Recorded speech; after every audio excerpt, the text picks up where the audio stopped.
Sampai detik ini ku melihat penyertaan sempurna sampai selamanya menanjung satu-satunya bahagia.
indah ini Tuhan, kami boleh mengagungkan nama-Mu, kami boleh menyembah Engkau Tuhan. Terima kasih Tuhan, terima kasih Tuhan. Biarlah Tuhan apa yang Engkau mau dalam hidup kami, biarlah Engkau bentuk sesuai dengan rencana kehendak-Mu Tuhan, yang terbaik Tuhan.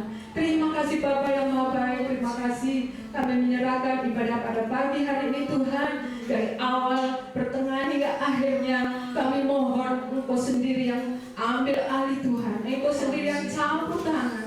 Dalam nama Tuhan Yesus Kristus kami sudah berdoa dan menyerahkan ibadah pada pagi hari ini Tuhan, hanya di dalam nama-Mu Yesus Kristus. Haleluya, amin. Silakan duduk.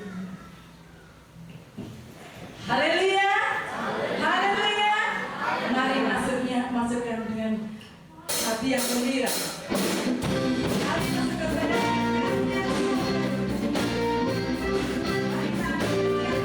sukacita.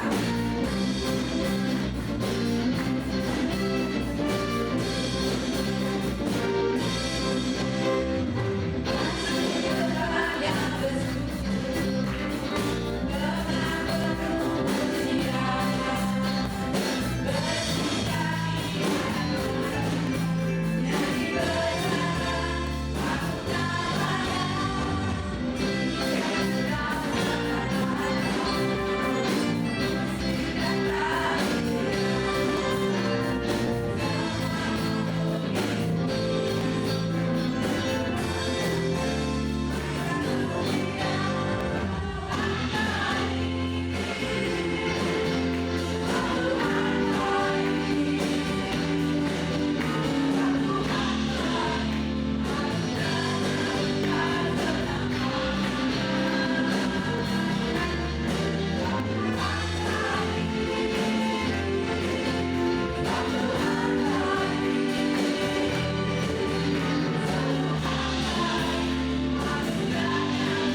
puji Tuhan? Haleluya. Mari kita puji Tuhan dengan dasar Tuhan kau.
Yesus yang menjadi sumber kehidupan kami. Tetap Yesus yang menjadi sandaran kehidupan kami. Tanpa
Pujian ini yang menjadi iman kami, oh Tuhan.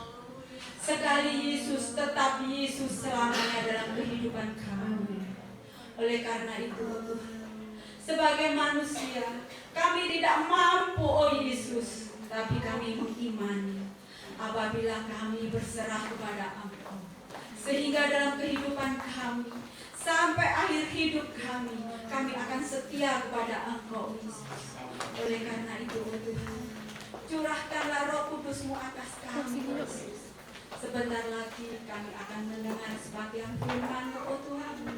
Engkau buka hati kami, oh Yesus, sehingga firman yang kami dengar boleh tertanam dalam hati kami, oh Tuhan. Dan terlebih, kami bisa melakukan firman-Mu setiap hari, sehingga kami boleh menjadi terang dimanapun kami berada. Oh Tuhan Yesus yang baik, hamba-Mu yang akan menyampaikan kebenaran firman-Mu juga kuserahkan dalam tangan-Mu yang penuh kuasa, oh Tuhan.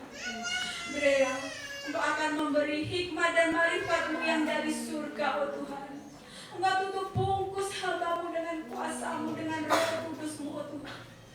Sehingga apa yang disampaikan hanyalah untuk kebenaran nama-Mu, oh Tuhan. Oh Tuhan Yesus, biarlah oh Tuhan, hari lepas hari kehidupan kami kuserahkan dalam tangan-Mu yang penuh kuasa. Terima kasih Tuhan. Haleluya. Amin.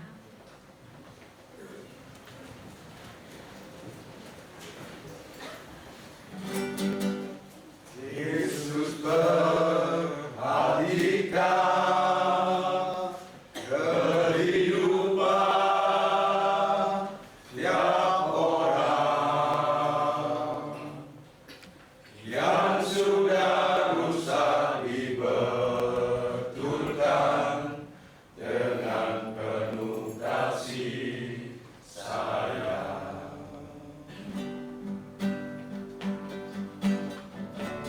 Di tengah ombak dan arus pencobaan,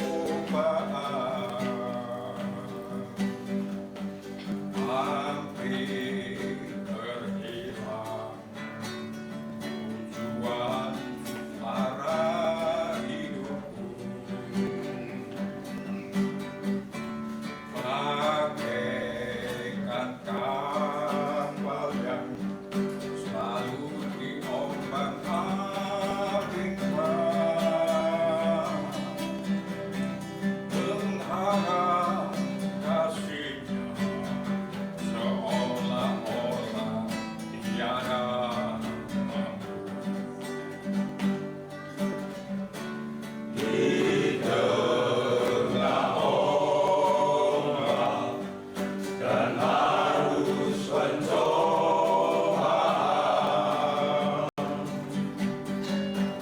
hampir terhilang tujuan arah hidupku. Bagaikan kapal yang selalu diombang-ambingkan,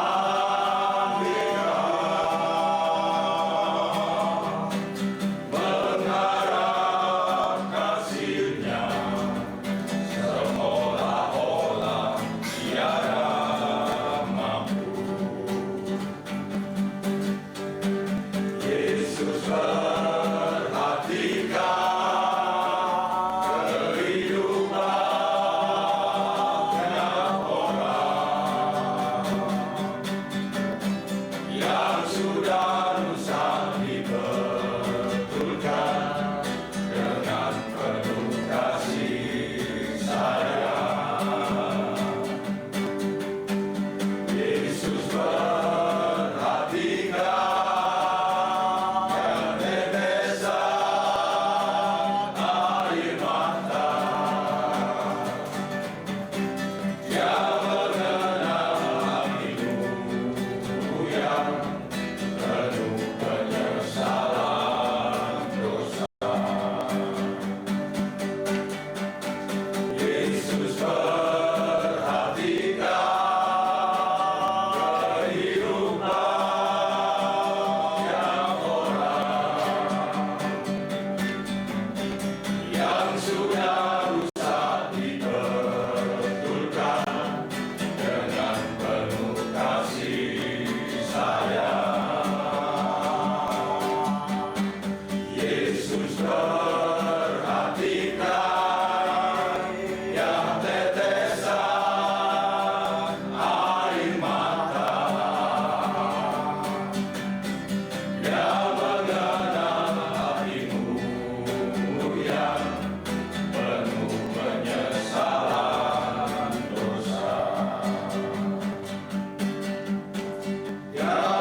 Yesus perhatikan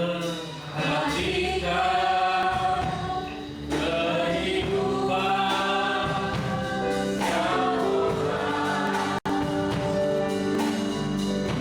yang sudah saling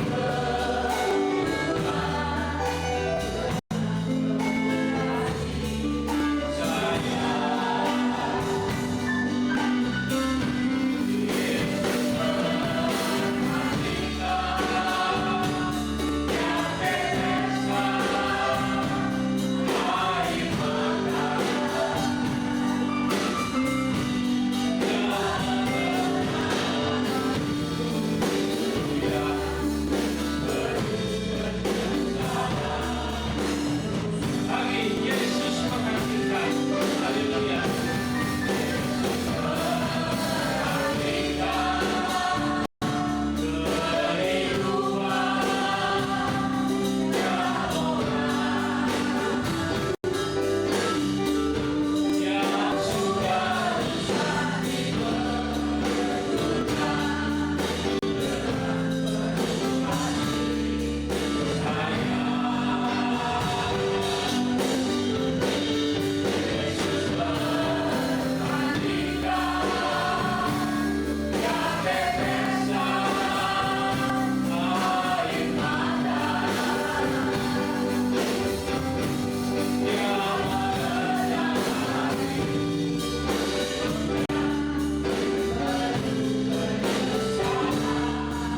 Yesus mengenal hati yang penuh.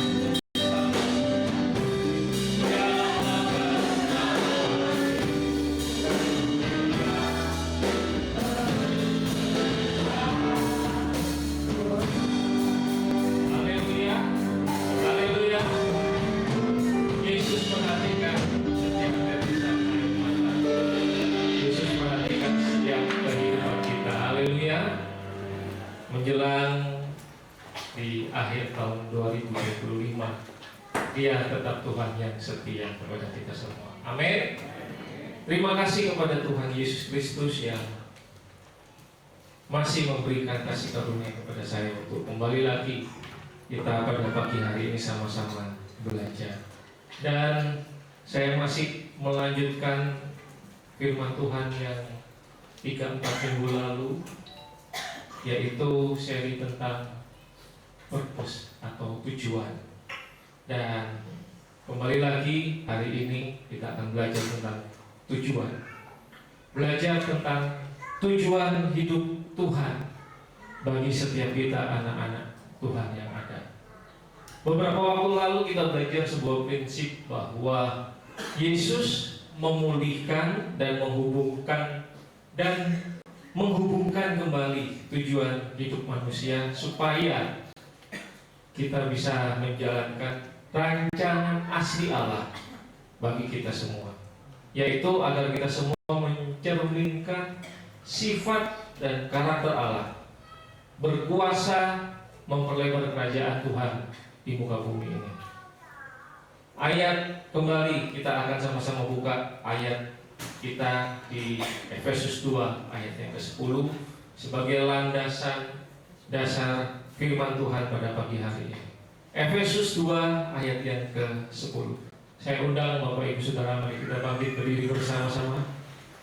Efesus 2 ayat yang ke-10. Kita baca dengan suara lantang. Kembali lagi untuk membangkitkan iman rohani kita. 2, 3. Karena kita ini buatan Allah, diciptakan dalam Kristus Yesus untuk melakukan pekerjaan baik yang dipersiapkan Allah sebelumnya. Ia mau supaya kita hidup di dalamnya. Terima kasih, silakan duduk. Dari ayat yang kita baca sampai di sini kita bisa menyimpulkan bahwa tujuan kita itu tidak pernah berbicara tentang hidup kita. Tujuan hidup kita tidak pernah berbicara tentang hidup kita saja. Kenapa? Kalau tujuan itu berbicara tentang hidup kita, maka kita nggak perlu tujuan. Tetapi Tuhan menciptakan kita bukan untuk kepentingan dan agenda kita, tetapi tujuan kita dicipta Tuhan yaitu untuk kepentingan dan agendanya Tuhan. Amin. Ada maksud, ada rencana Tuhan dalam setiap penciptaannya, termasuk kita. Ada tujuan yang mau Tuhan cerminkan dalam kehidupan Bapak Ibu Saudara sekalian. Kolose 1 ayat 15 sampai 16. Ia adalah gambar Allah yang tidak kelihatan, yang sulung, lebih utama dari segala yang diciptakannya. Karena di dalam Dialah telah diciptakan segala sesuatu yang ada di surga dan yang ada di bumi, yang kelihatan dan yang tidak kelihatan, baik singgasana maupun kerajaan, baik pemerintah maupun penguasa. Segala sesuatu diciptakan oleh Dia dan untuk Dia. Segala sesuatu diciptakan oleh Tuhan dan untuk nama Tuhan. Jadi kalau kita berbicara tentang tujuan, kita harus mengerti bahwa kita diciptakan dalam Tuhan, oleh Tuhan, dan untuk Tuhan. Kita ini hanya alat. Kita ini adalah instrumen, alat untuk mencapai tujuan Tuhan bagi setiap hidup kita. Dan kita tidak sedang menggunakan Tuhan untuk mencapai agenda tujuan kita, tetapi Tuhan yang sedang menggunakan kita untuk tujuan kemuliaan nama Tuhan. Amin. Nah, dan minggu ini kita akan belajar tujuan dari rasa sakit. Ternyata rasa sakit juga punya tujuan. Pain has a purpose. Dan ini juga yang menjadi pesan dari firman Tuhan buat saya, Bapak Ibu Saudara sekalian. Saya mau sharing beberapa tahun lalu, sekitar tahun 2019 sampai 2022, saya sempat mengalami yang namanya burnout, ya, kelelahan mental. Saya tidak lagi bersemangat melakukan hal-hal yang saya sukai, termasuk dalam pekerjaan, karena masa-masa COVID itu membuat saya kayaknya letih, lelah, dan akhirnya perlu waktu untuk membuat saya pulih. Dan saya belajar bahwa saya gagal untuk menjaga hati saya, belajar untuk mengatur ekspektasi saya. Saya gagal begitu banyak hal, dan sampai akhirnya pada satu titik Tuhan kembali lagi pulihkan saya secara perlahan-lahan. Dan hari ini saya bersyukur saya pernah mengalami hal-hal yang seperti itu. Dan saya menyadari bahwa hati saya pada saat itu sedang sakit dan sedang tidak baik-baik saja. Dan kalau hari ini kembali lagi gejala-gejala seperti itu mirip, saya coba untuk membentengi, kembali lagi menjaga supaya hal itu tidak terjadi kembali. Akhirnya saya bisa menganalisa atau ciri-cirinya seperti ini. Kemampuan untuk menganalisa kembali. Begitu pula dengan merasakan rasa sakit. Hidup manusia ini, tubuh manusia ini Tuhan ciptakan dengan begitu sempurna. Dan merasakan rasa sakit itu berkat tersendiri. Karena rasa sakit itu sebenarnya melindungi tubuh jasmani kita. Yang namanya rasa sakit, rasa nyeri, itu adalah hadiah.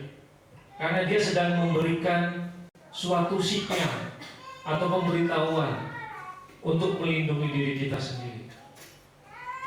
Coba kalau Bapak Ibu alami, kalau udah kena hujan, udah mulai, badannya udah mulai gerges kan, udah tahu harus ngapain kan? Oh, kayaknya saya udah harus minum vitamin C saja, saya harus minum madu. Nah, begitu pula dengan kehidupan rohani kita.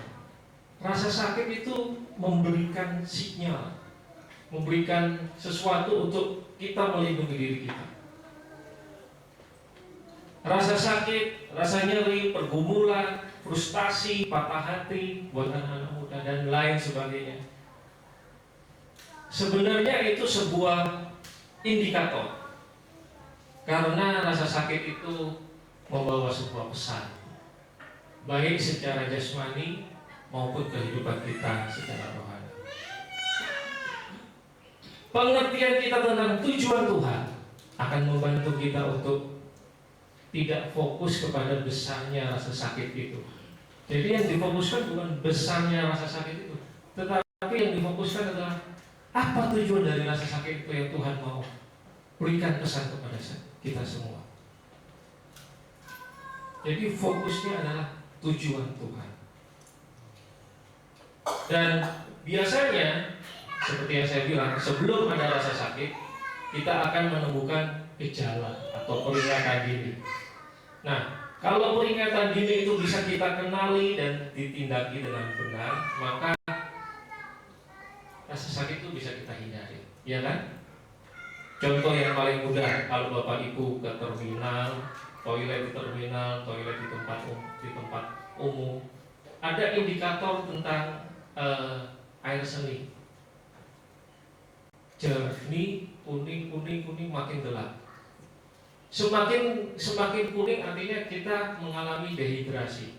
Itu indikator, itu peringatan dini yang harus kita amati, harus kita analisa.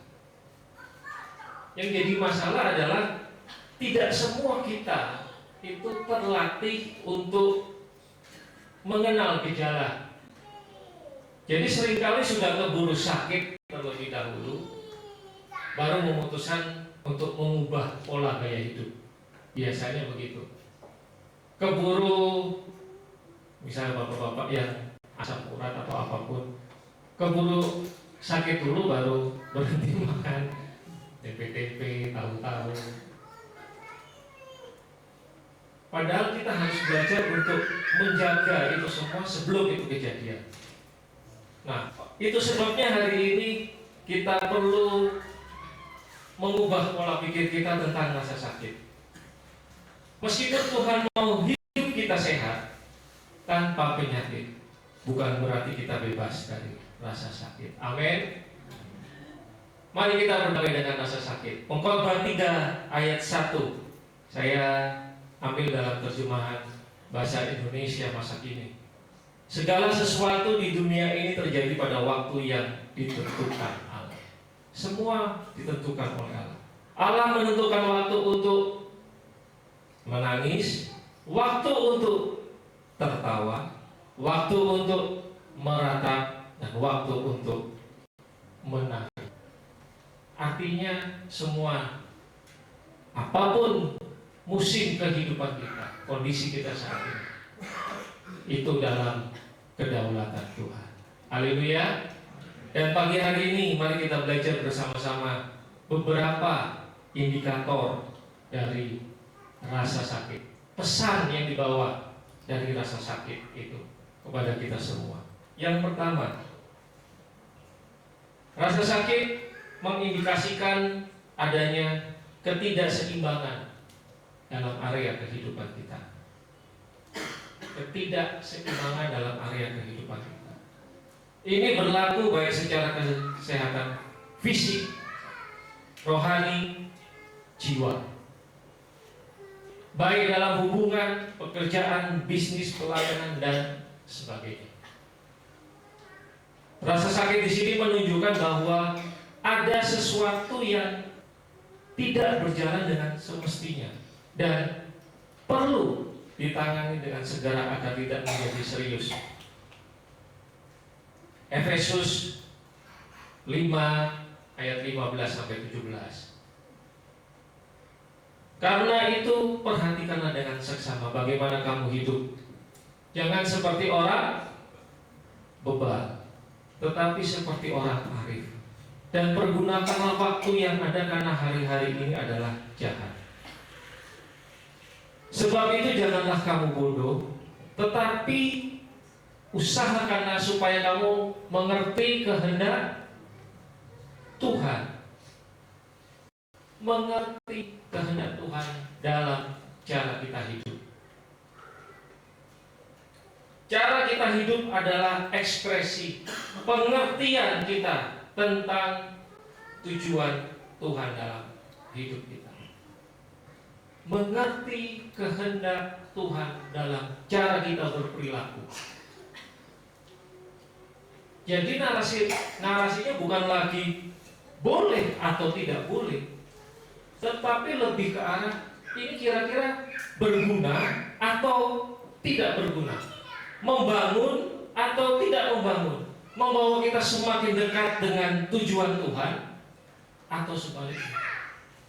Kita bukan anak-anak bayi-bayi rohani lagi, bukan tentang ini boleh atau tidak boleh, tetapi berbicara tentang ini membangun, memperlebar kerajaan Tuhan atau tidak, berguna untuk Tuhan atau tidak.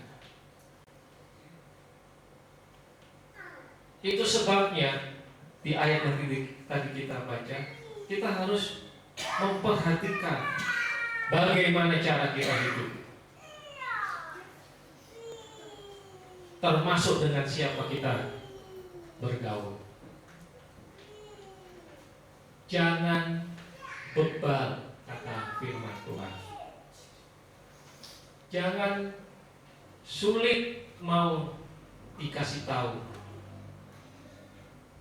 punya hati yang mau diajar, mau dibentuk oleh Tuhan. Amin. Itulah rasa sakit mengindikasikan bahwa kita ada ketidakseimbangan dalam area kehidupan kita. Indikator kedua tentang rasa sakit, kapasitas kita sedang diperbesar, dipersiapkan untuk sesuatu yang lebih mulia. Semakin kita tua, semakin penting untuk kita melakukan perenggangan, dalam bahasa kerennya stretching.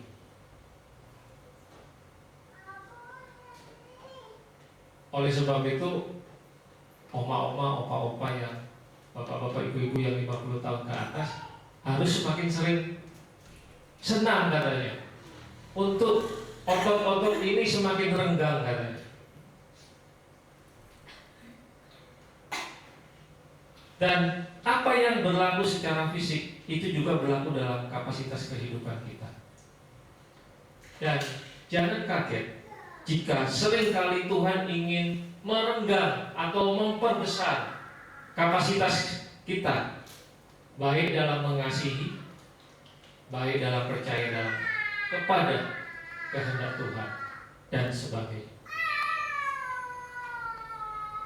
Roma 8 ayat 17-18.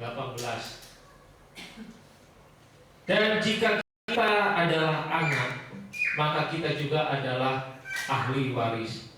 Maksudnya orang-orang yang berhak menerima janji-janji Allah, yang akan menerimanya bersama-sama dengan Kristus, yaitu jika kita menderita bersama-sama dengan Dia, supaya kita juga dipermuliakan bersama-sama dengan Dia.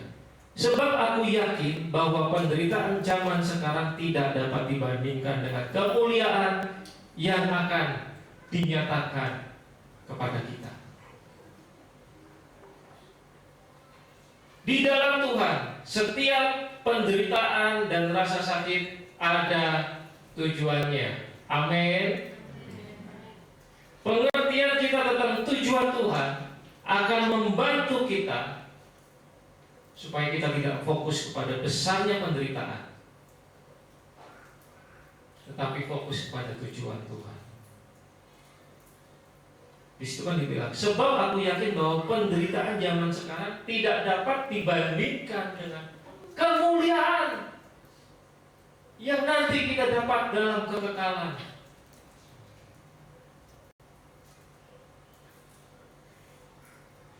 Contoh dalam sebuah kehidupan, mutiara dibentuk dari rasa sakit. Mutiara dibentuk dari rasa sakit, di mana ada serpihan debu-debu yang masuk dalam tubuh si tiram. Akhirnya tiram harus mengeluarkan cairan untuk melapisi debu itu. Dan untuk mengeluarkan cairan itu, si tiram merasakan kesakitan. Terus dikeluarkan lapisan demi lapisan untuk melapisi debu itu. Akhirnya terbentuklah sebuah mutiara yang indah dalam tubuh si tiram. Artinya penderitaan kita yang kita alami saat ini tidak sebanding dengan kemuliaan yang akan Tuhan beri kelak. Amin. 2 Korintus 12 ayat 9, Rasul Paulus dalam catatannya dia bilang begini, tetapi jawab Tuhan kepadaku, cukuplah kasih karuniaku bagimu, sebab justru dalam kelemahanlah kuasaku menjadi sempurna. Sebab itu terlebih aku bermegah atas kelemahanku, supaya kuasa Kristus turun menaungi aku. Paulus dalam tulisannya, dalam rasa sakitnya, dalam penderitaannya di penjara, dia bilang, cukuplah kasih karunia Tuhan. Dalam kelemahannya, kuasa Tuhan dinyatakan. Paulus tahu tujuan memberikan sebuah arti, nilai kepada rasa sakit. Kalau kita bisa menemukan tujuan dari rasa sakit itu tidak lagi bisa melumpuhkan iman kita, melumpuhkan hidup kita. Bahkan ketika kita tahu tujuan dari itu memampukan kita untuk menanggung rasa sakit yang lebih besar. Sebagai anak Tuhan, kita harus percaya bahwa Tuhan mengizinkan penderitaan dan rasa sakit menjadi bagian dalam hidup kita. Pasti ada sesuatu yang lebih baik dan lebih mulia yang ingin Tuhan kerjakan dalam kehidupan kita. Amin. Cari itu, tanya itu kepada Tuhan. Apa Tuhan tujuan? Tetapi semuanya itu untuk memuliakan nama Tuhan. Mari lanjut. Indikator yang ketiga tentang pesan dari sebuah rasa sakit. Ketika kita mengalami rasa sakit, sebenarnya kita sedang mengalami pendewasaan rohani. Kita tidak dapat bertumbuh dalam kenyamanan. Kata pertumbuhan dan kenyamanan tidak bisa berada dalam satu kalimat yang sama. Di saat kita mau bertumbuh, bahkan secara rohani, rasa sakit itu pasti akan selalu ada. Jadi kita tidak bisa bilang, oh saya mau bertumbuh dalam kenyamanan. Gak bisa. Namanya bertumbuh, kapasitas kita diperlebar. Rasa sakit itu pasti ada. Roma 5 ayat 3-5. Dan bukan hanya itu saja, kita malah bermegah juga dalam kesengsaraan kita. Karena kita tahu bahwa kesengsaraan itu menimbulkan ketekunan, dan ketekunan menimbulkan tahan uji, dan tahan uji menimbulkan pengharapan, dan pengharapan tidak mengecewakan.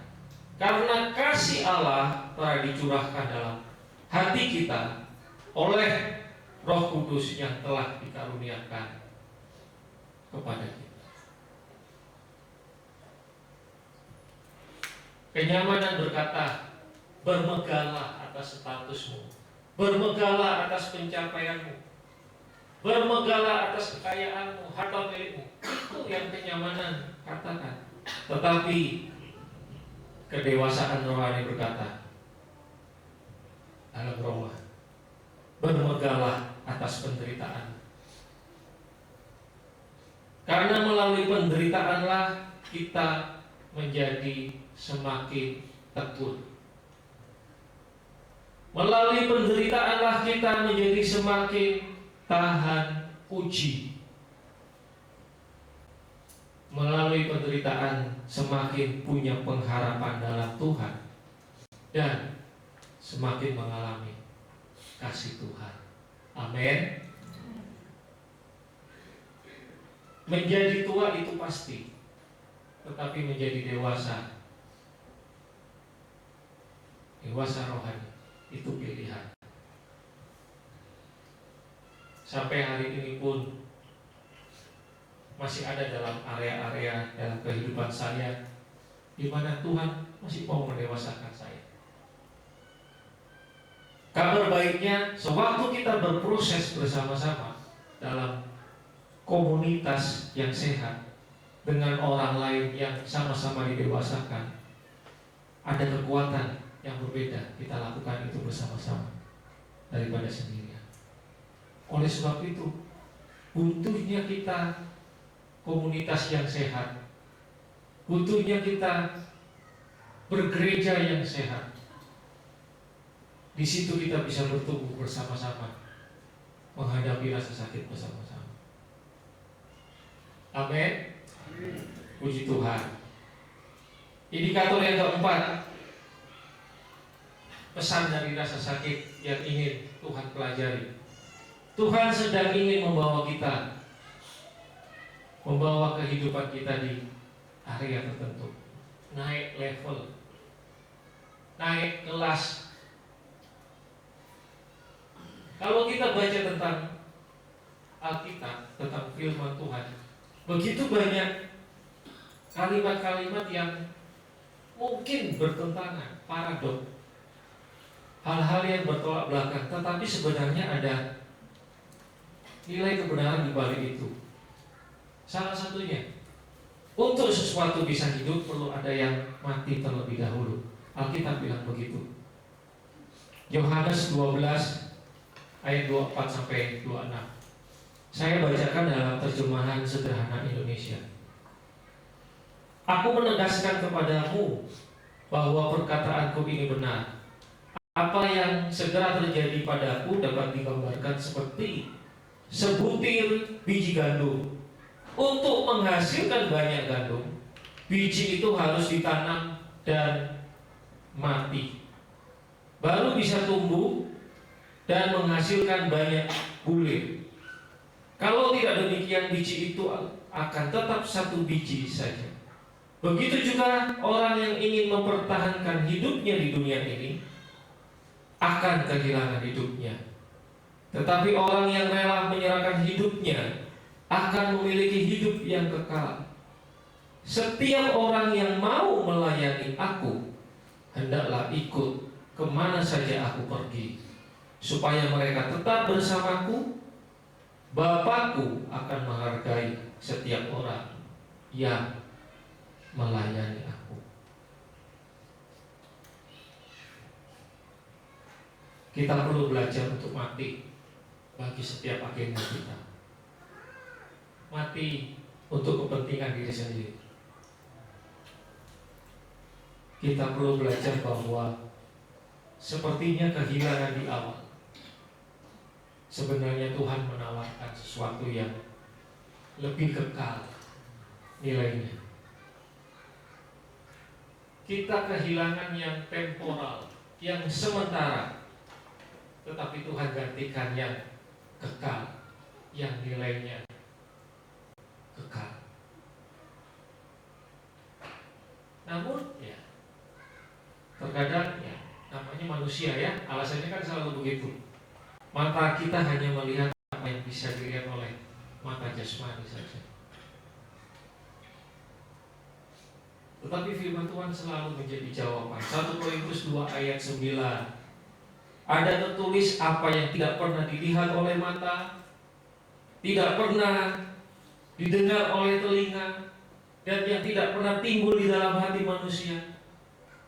Firman Tuhan bilang, semua yang disediakan Allah bagi mereka yang mengasihi.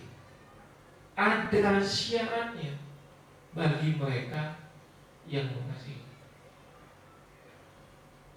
Jadi harus dibaca secara full, bukan hanya apa yang tidak dipikir Tuhan sediakan, apa yang tidak itu Tuhan sediakan. Ada syaratnya bagi mereka yang mengasihi Tuhan. Itu sebabnya ketika kita diizinkan Tuhan kehilangan sesuatu, kita harus bertanya, Tuhan, perkara kekal apa yang sedang Tuhan izinkan lewat kehilangan saya ini?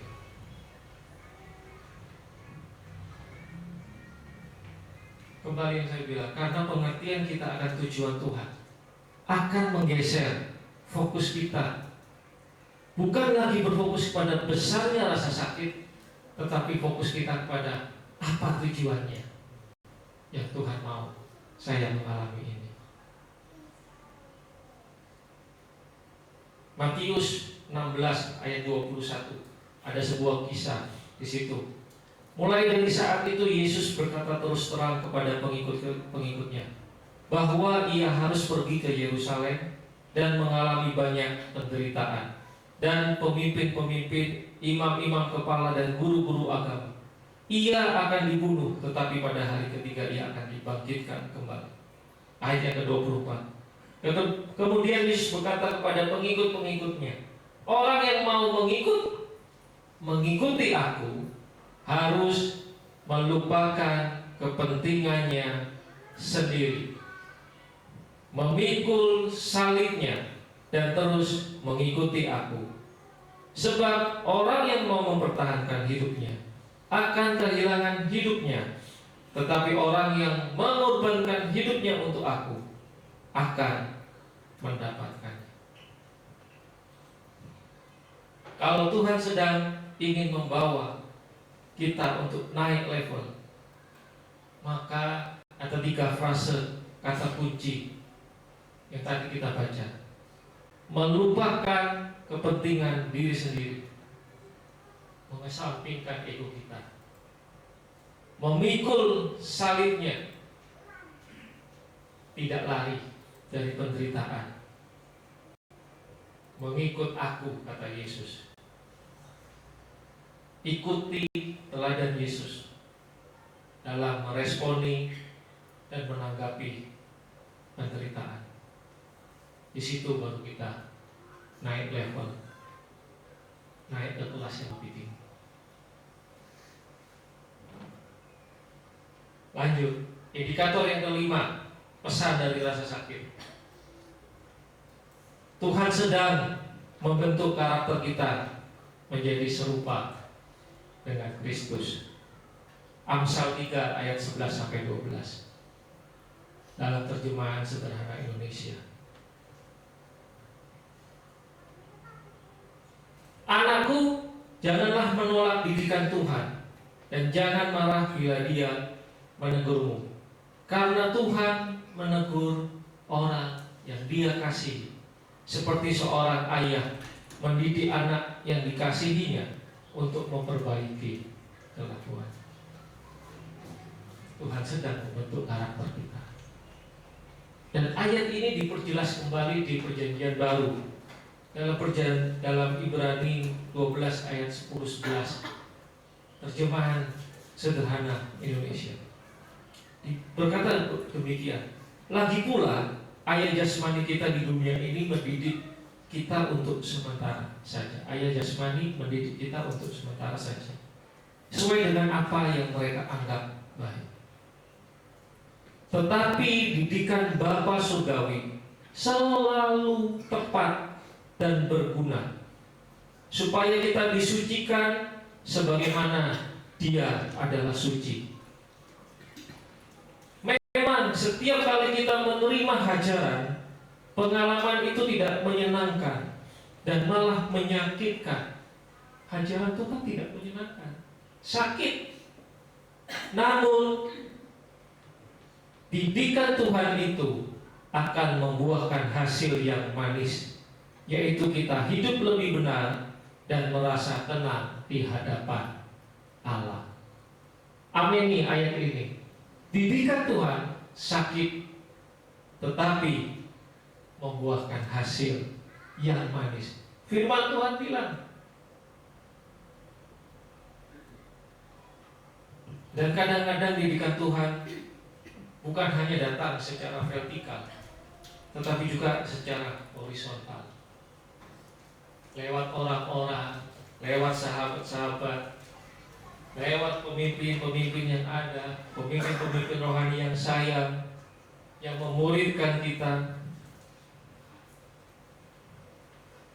Mereka tidak bisa untuk tidak menegur kita, karena mereka ingin agar kita menjadi semakin serupa seperti Kristus. Amin. Setiap firman Tuhan yang disampaikan, apalagi firman Tuhan yang keras, ayat ini menjadi dasar bahwa didikan Tuhan akan menghasilkan buah yang manis. Pertanyaannya, apa yang menjadi narasi saudara waktu ada orang yang sayang sama saudara dan menegur saudara, menegur bapak ibu? Bagaimana tanggapan kita? Saya yakin orang itu ingin supaya kita menjadi semakin serupa seperti Kristus. Amin. Teguran-teguran itu mendidik kita untuk berbuah manis, mengubah karakter kita menjadi seperti Kristus. Lanjut lagi, indikator yang keenam, Tuhan ingin menyatakan mujizatnya melalui rasa sakit yang kita alami. Ada karya Tuhan, ada pekerjaan, ada mujizat Tuhan yang harus dinyatakan. Orang yang hidup untuk Tuhan, orang yang hidup melebihi dirinya sendiri dan untuk Tuhan, fokusnya hanya untuk Tuhan, kepentingan diri sendirinya akan semakin berkurang, dan dia akan mengerti saat dia belajar tentang kedaulatan Tuhan. Betul bahwa Tuhan baik dan sayang, tetapi ada momen-momen, ada peristiwa-peristiwa di mana Tuhan berdaulat, meskipun rasanya dia sedang tidak baik atau sayang, tapi tujuannya supaya pekerjaan Tuhan bisa dinyatakan. Yohanes 9 ayat 1-3, kisah waktu Yesus sedang lewat, ia melihat seorang yang buta sejak lahirnya.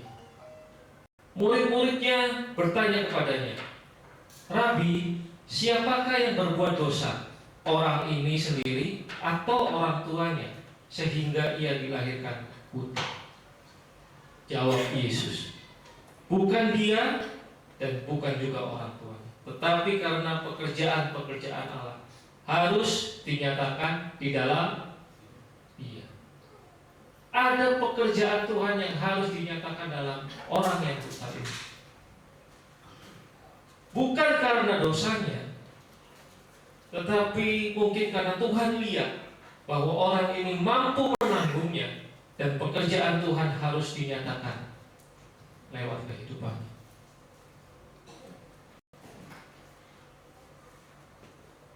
Kalau sampai hari ini masih ada rasa sakit yang Tuhan belum sembuhkan, percayakan kedaulatan Tuhan. Dari ayat ini kita belajar bahwa lebih baik untuk tidak mengerti rencana jalan dan waktu Tuhan daripada tidak percaya kepadanya. Lebih baik kita tidak mengerti rencananya daripada kita tidak percaya kepadanya.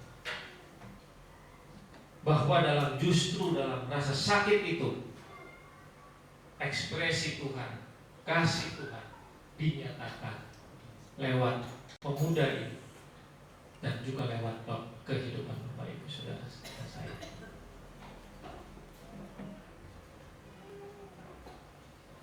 Kita harus belajar kedaulatan Tuhan atas hidup kita.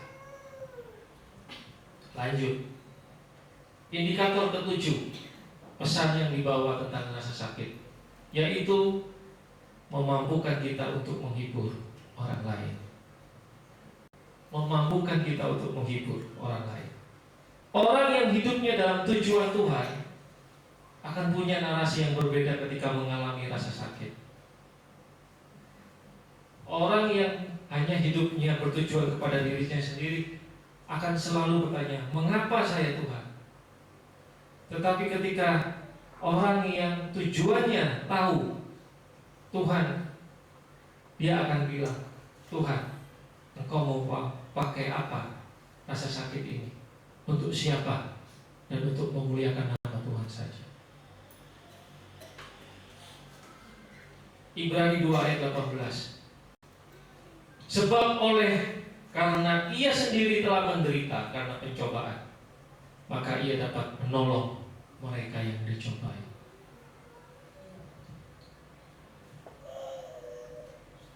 Dua Korintus 1 ayat 3-4. Terpujilah Allah Bapa Tuhan kita Yesus Kristus, Bapa yang penuh belas kasihan dan Allah sumber segala penghiburan, yang menghibur kami.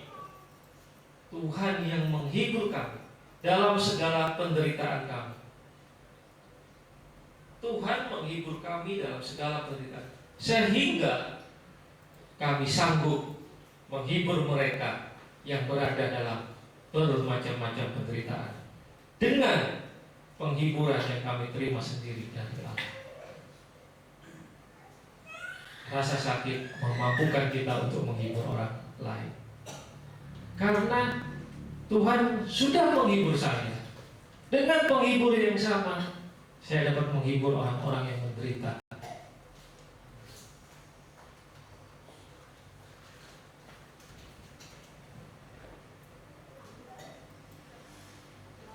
Pelayanan, pesan hidup terkuat justru keluar dari rasa sakit yang paling dalam. Karena di situ kuasa Tuhan akan dinyatakan. Tuhan tidak menyisakan hal-hal yang pernah terjadi, yang sedang terjadi dan akan terjadi. Dia akan pakai segala sesuatu untuk mengkondisikan tujuannya, tujuan Tuhan terjadi dalam kehidupan kita, termasuk rasa sakit yang kita alami.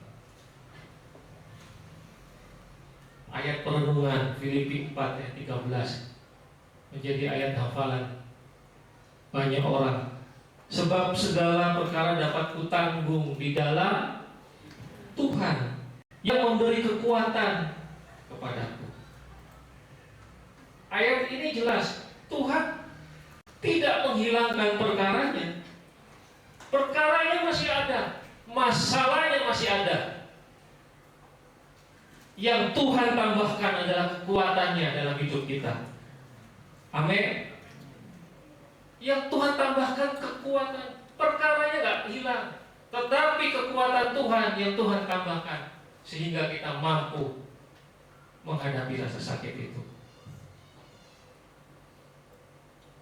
Saya sih sama sekali tidak bermaksud untuk mengecilkan penderitaan Bapak, Ibu, Saudara yang mungkin hari-hari ini sedang mengalami masa yang sulit, baik secara fisik, secara ekonomi. Mungkin ada yang kesulitan keuangan, mungkin ada hutang yang belum terbayar, mungkin ada yang ditipu. Secara fisik mungkin hidup kita sehat, tetapi percayalah, semua kejadian yang membawa sakit begitu mendalam, ada pesan Tuhan di dalamnya, supaya nama Tuhan dipermuliakan. Amin.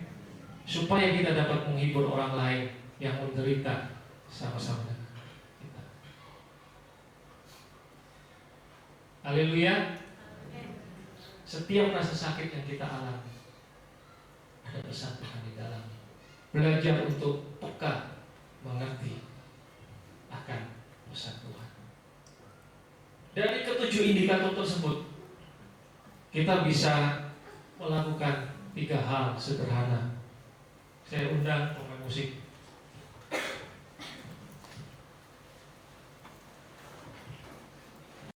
Kita bisa melakukan 3 hal sederhana dari 7 pesan tersebut. Yang pertama, kenali indikatornya. Dari ke-7 pesan tersebut, apa maksud Tuhan? Dari 7 hal di atas, mana yang sedang terjadi dalam kehidupan kita? Karena kalau kita bisa mengenalinya, maka kita bisa menanggapinya dengan baik dan benar. Cara yang kedua, izinkan Tuhan memakai rasa sakit kita sebagai kesempatan untuk mengalami Tuhan lebih lagi. Amin. Izinkan Tuhan memakai rasa sakit kita supaya kita mengalami Tuhan lebih lagi. Dalam pengarang buku Purpose Driven Life, Rick Warren, setelah puluhan tahun dia mempertajam pemikirannya tentang tujuan, dia menuliskan sebuah kalimat. Tujuan hidup kita adalah untuk mengizinkan Tuhan mengasihani aku. Gunakan rasa sakit kita untuk mengalami Tuhan lagi dan lagi. Bukan sebagai ancaman, tapi sebagai hadiah, supaya nama Tuhan dipermuliakan. Yang ketiga,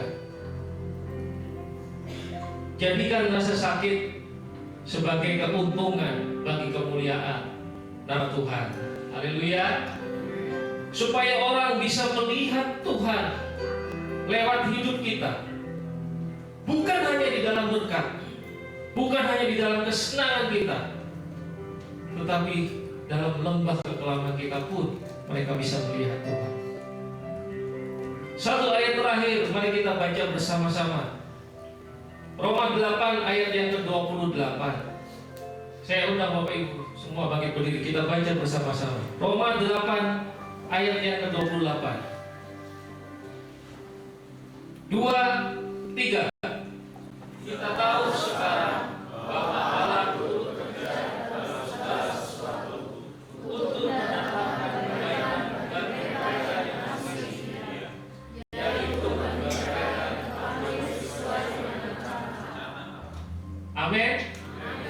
Ada syaratnya bagi mereka yang mengasihi Tuhan.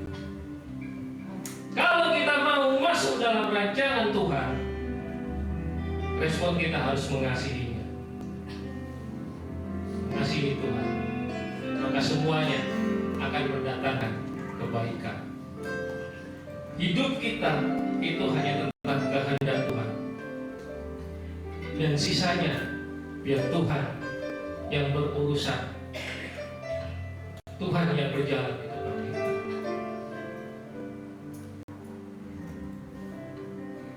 Puji Tuhan, apapun yang kita alami hari ini, rasa sakit apapun, nama Tuhan mau dipermuliakan atas itu. Bersamamu Bapa, ku lewati semua. Bersamamu Bapa, ku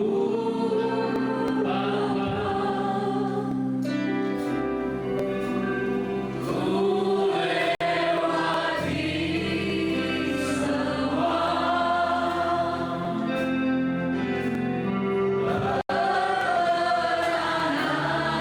Berananmu ya,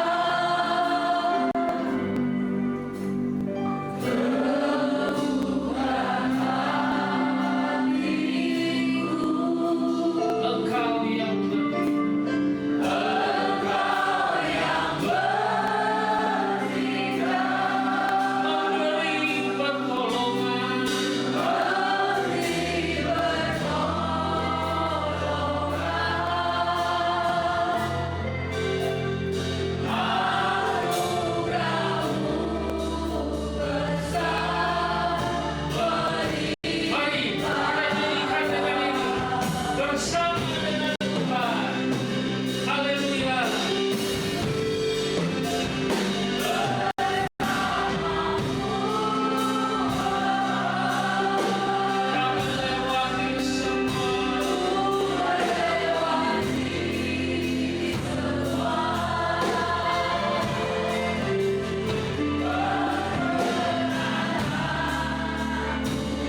setelah firman Tuhan sudah disampaikan,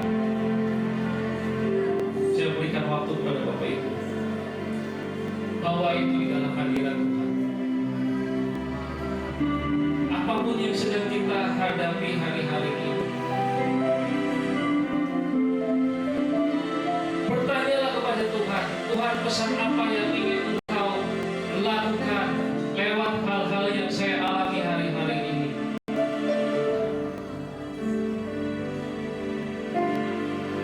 Dari pesan firman Tuhan, semuanya itu hanya untuk memuliakan Tuhan. Bersamamu saya serahkan kepada Ibu.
Berkatilah hamba-Mu yang sudah menyampaikan firman-Mu bagi kami, dan berkatilah juga setiap persembahan yang akan kami bawa.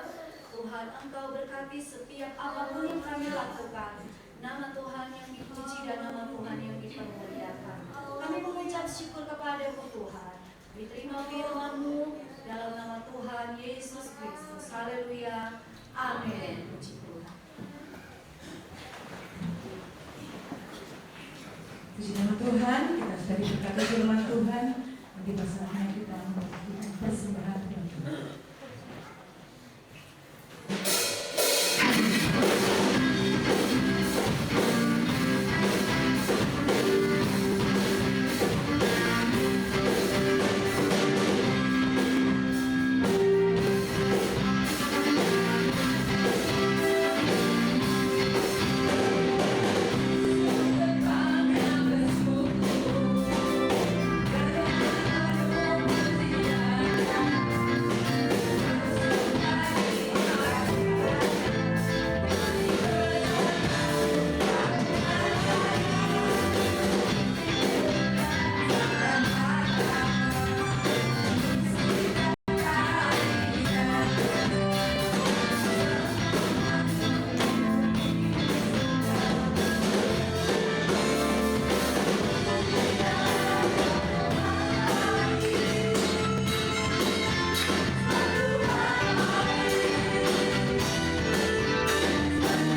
Tuhan Yesus memberkati.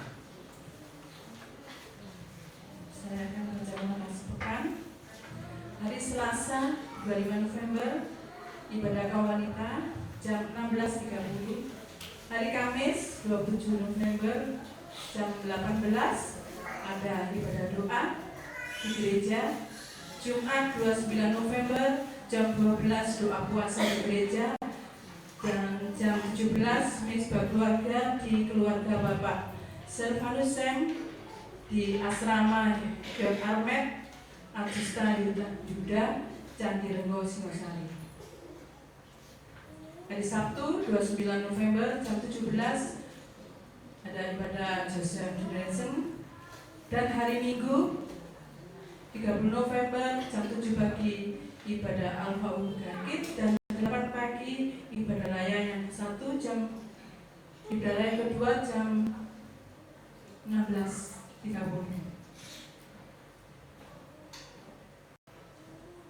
Dan di hari Minggu 30 November selesai latihan paduan suara, ada rapat bersama gembala, PHB, dan pengurus badan.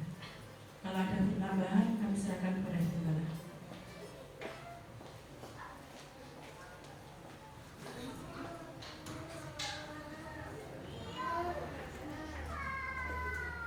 Haleluya. Haleluya.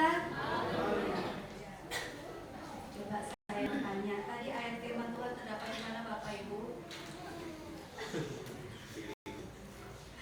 Terdapat di mana firman Tuhan kita hari ini? Ada yang bisa jawab?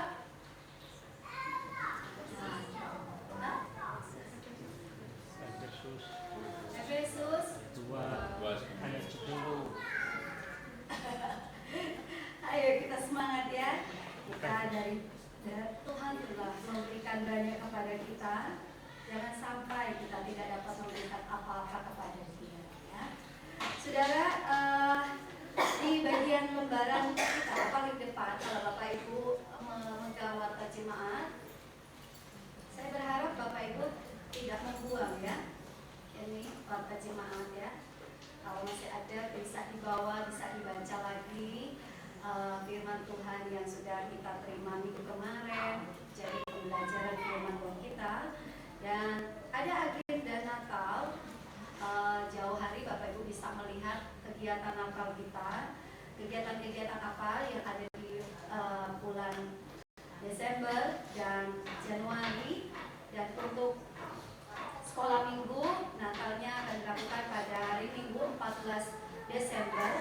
Jadi biasanya kita ibadah pagi jam 8, maka ketika ada ibadah Natal sekolah minggu, maka ibadah pagi akan kita majukan di jam 7 ya, untuk minggu kedua di tanggal 14 Desember. Lalu pada ibadah Natal kita, ibadah Natal umum akan dilakukan pada tanggal 21 Desember jam 17.00. Jadi kalau itu hari Minggu, berarti di pagi hari kita tidak ada ibadah, tapi kita akan lakukan di sore hari bersama. Lalu ada ibadah tutup tahun 31 Desember. Itu biasanya kita lakukan ibadah doa. Ada doa, lebih banyak doanya, dan ada kesaksian-kesaksian di hari Rabu 31 Desember dimulai jam 6 sore. Lalu kemudian di tanggal 1 ibadah awal tahun, dan sertai dengan perjamuan kudus.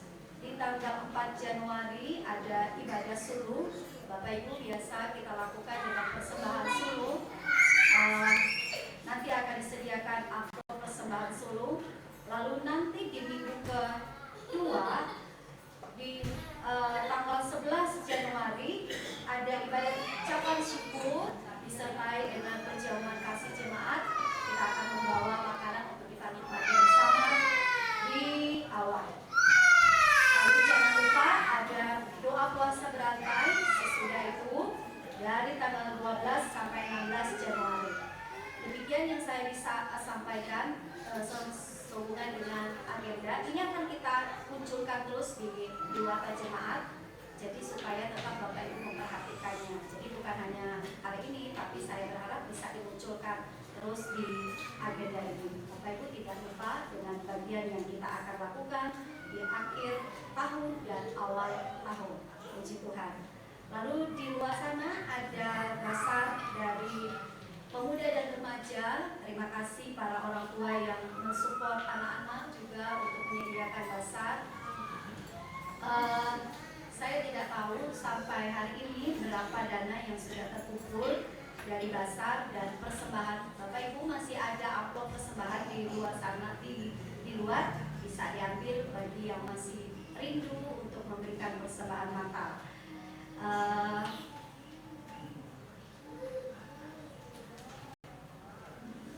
Tanggal 7 jauh hari saya sampaikan, kalau Bapak Ibu baca di warta jemaat ada tanggal 30 tadi sudah diumumkan ada rapat bersama Gembala PHB dan pengurus wadah. Tanggal 5 Desember ada doa puasa seluruh pelayan juga jemaat pastinya ya. PHB dan seluruh pengisi acara itu hari Jumat 5 Desember. Jadi kalau biasa hari Kamis ada ibadah doa, jadi di hari Kamis itu kita tidak ada ibadah doa, tapi disatukan dalam ibadah puasa bersama 5 Desember. Dan di tanggal 7 Desember ada rapat guru-guru sekolah minggu, persiapan untuk Natal anak sekolah minggu. Jadi mohon terus dibaca jika ada info-info yang perlu kita perhatikan bersama untuk kita lakukan pada Desember dan Januari. Mari kita berdiri semua dan ikuti ibadah kita dengan mengucap syukur. Sebab Kau besar, perbuatanmu ajaib, tiada yang seperti Engkau. Apapun keadaan Bapak Ibu, ada penderitaan sama seperti apa yang disampaikan dalam firman Tuhan. Percayalah Allah tidak pernah meninggalkan, tidak pernah membiarkan kita berjalan sendiri. Terima kasih.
Yang tidak habis-habisnya naik kepadamu Tuhan.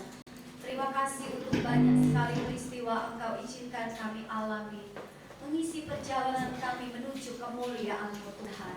Ada banyak penderitaan jasmani, penderitaan rohani kami alami berjalan di dalam Tuhan. Tapi terima kasih, terang Tuhan terus menyinari kehidupan kami. Kemuliaan Allah terus menaungi hidup kami.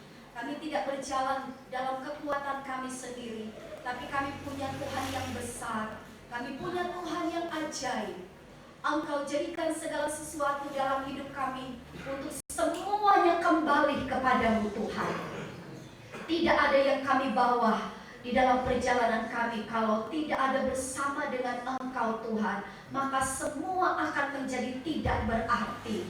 Tapi kami bersyukur Tuhan, sekalipun begitu banyak hal Engkau izinkan kami, ingatkan kepada kami supaya kami tertunduk jauh di hadapan-Mu Tuhan. Kami tidak sedang mengangkat kepala kami dan berkata kami kuat, tapi kami harus menundukkan kepala kami, melipatkan kaki kami, dan biarlah tangan kami terangkat kepadamu. Kami harus berkata jujur bahwa Engkaulah kekuatan kami. Tidak lama lagi kami akan akhiri tahun ini. Masih ada 1 bulan berjalan di depan kami. Engkau tetap ada bersama dengan kami Tuhan. Roh Kudus, Roh Allah, pegang kami dan jangan tinggalkan kami. Jangan biarkan kami berjalan dengan cara-cara yang tidak Engkau sukai. Supaya ketika kami berada di ujung tahun 2025 nanti, kami tetap belajar untuk tertunduk di hadapan-Mu. Terima kasih banyak Bapa di sorga. Terima kasih Tuhan.